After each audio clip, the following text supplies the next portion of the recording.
Hello everybody, welcome back to my YouTube channel, LGW3 Orchids and Exotics. Okay, so today I have a product, as I had mentioned in one of my other videos, that I'll be trying out some new products. Emily had contacted me, asked me if I would try out one of her products here and see how I liked it. It's a temperature and humidity controller, and it's by a company called Digiten.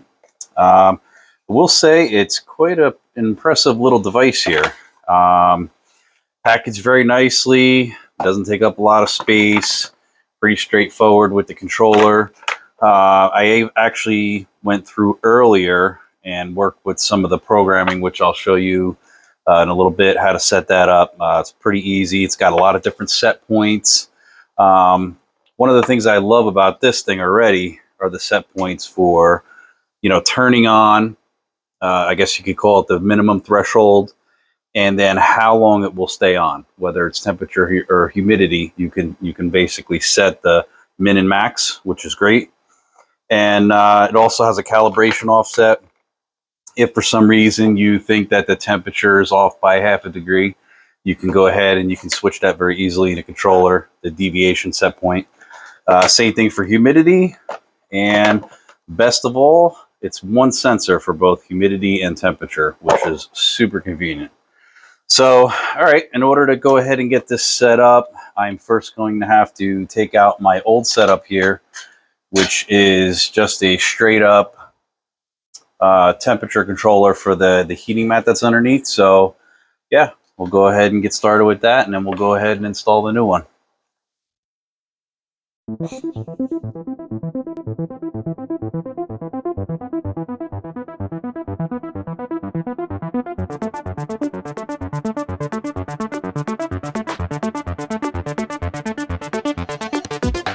Okay, so now that we have the old unit uninstalled, going to go ahead and start setting this up. Now I'm just going to go ahead and hang it on the little hook there that I have. So first thing you want to do is you want to go ahead and install this probe here. Now, originally I didn't have a humidity sensor on here. It was just the temperature sensor. So because the humidity, the fogger actually comes in over here, I think what I'm going to do is I'm actually going to install it a little bit away from the fogger inlet, just so it doesn't trigger it prematurely.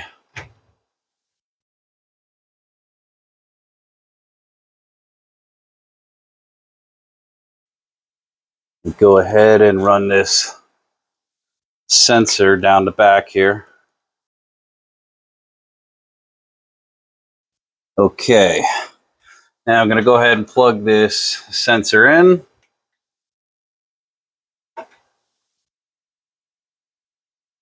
There's also a little plastic cover on here to keep the front from getting scratched. I'm going to go ahead and peel that off. And lastly, I'm going to go ahead and just take up a little bit of slack on this sensor. So if all goes well, I'm hoping this is going to keep the humidity a lot more even in here, instead of just working purely off an on and off set point every 3 hours or whatever setting I have. So let's go ahead and going to plug the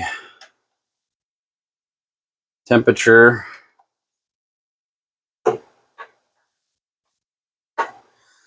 controller there for the heating mat. Go ahead and sneak this through the back.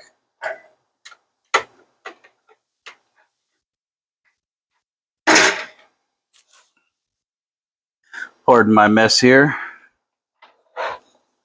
Too many plants.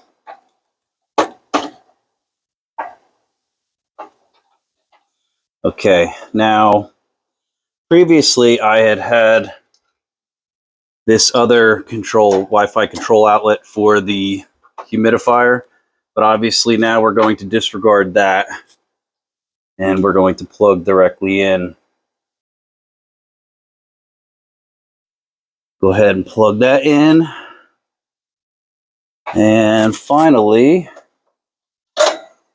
now going to go ahead and bring this humidifier plug back to the main control plug-in over here. So they're both labeled pretty clearly. One says humidity, one says temperature. So there shouldn't be any confusion. All right, I think that is it. I'm going to go ahead and turn it on.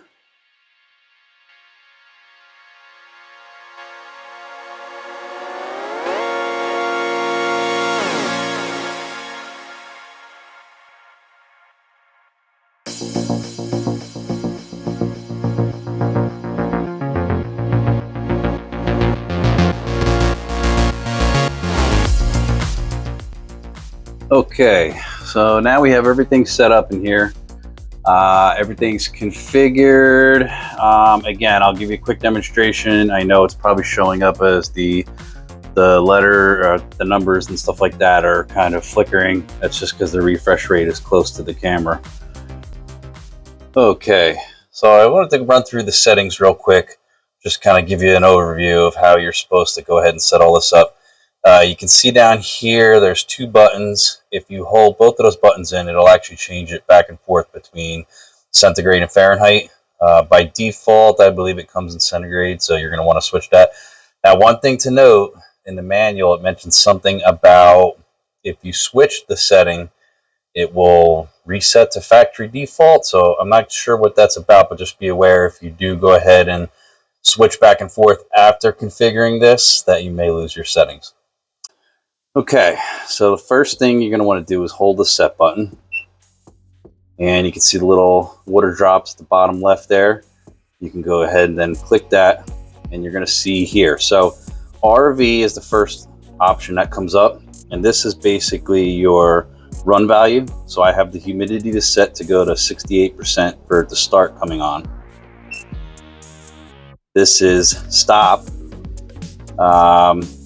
value, and basically I have it set to stop at 88%. This is a high alarm, low alarm, and then CA is calibration. I set mine at positive 1.2% because I found it was off just a hair, not much.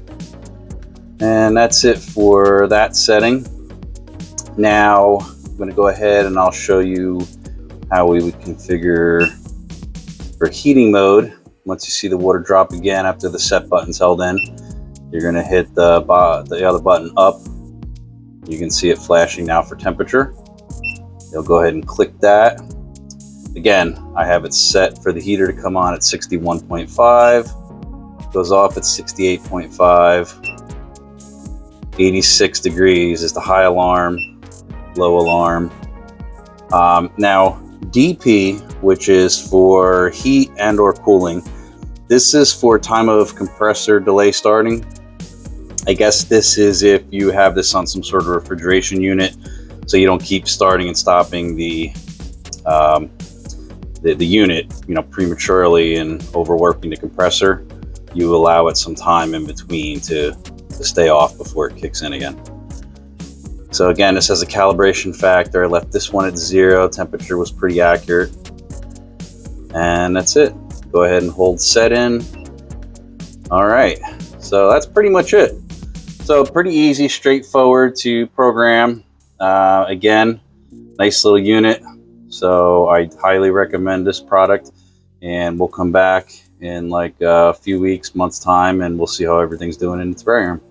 All right, thanks for watching, everybody. Have a great day.